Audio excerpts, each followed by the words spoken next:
ஆச்சி மசாலா. எந்த சமையலும் ருசி தேடும் ரகசியம். 20 ரூபாய்.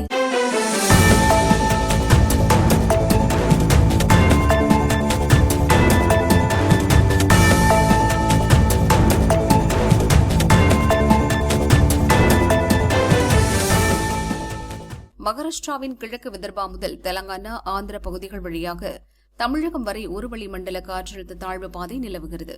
இதன் காரணமாக நாளை 19ஆம் தேதி நீலகிரி, கோவை, திருப்பூர், ஈரோடு, தேனி, திண்டுக்கல், மதுரை, சிவகங்கை, புதுக்கோட்டை, தஞ்சை, திருவாரூர், நாகை, மயிலாடுதுறை, கரூர், திருச்சி, அரியலூர், பெரம்பலூர், கடலூர், கள்ளக்குறிச்சி, விழுப்புரம், திருவண்ணாமலை, வேலூர், திருப்பத்தூர், கிருஷ்ணகிரி, தருமபுரி, சேலம், நாமக்கல் மாவட்டங்களில் இடி மின்னலுடன் கனமழை பெய்யும்.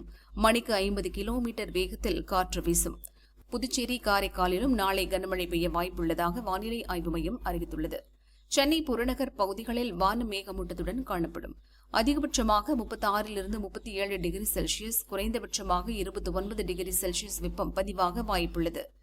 நாளை தென் தமிழக கடலோர பகுதிகள், மன்னார் வளைகுடா, குமரிக்கடல் பகுதியில் சூறாவளி காற்று வீசும். ஆந்திர கடலோர பகுதிகள், மத்திய மேற்கு வங்கக்கடல் பகுதிகளில் மணிக்கு 60 கிலோமீட்டர் வேகத்தில் சூறைக்காற்று வீசும் என மீனவர்களுக்கான எச்சரிக்கை விடுக்கப்பட்டுள்ளது. ஜூன் 1ஆம் தேதி முதல் 18ஆம் தேதி மதியம் வரை கன்னியாகுமரியில் 240 மில்லிமீட்டர், நெல்லையில் 224 மில்லிமீட்டர், கோவையில் 130 மில்லிமீட்டர், தருமபுரியில் 89 மில்லிமீட்டர், நீலகிரியில் 78 மில்லிமீட்டர் மழை பெய்துள்ளதாக வானிலை ஆய்வு மையம் அறிவித்துள்ளது.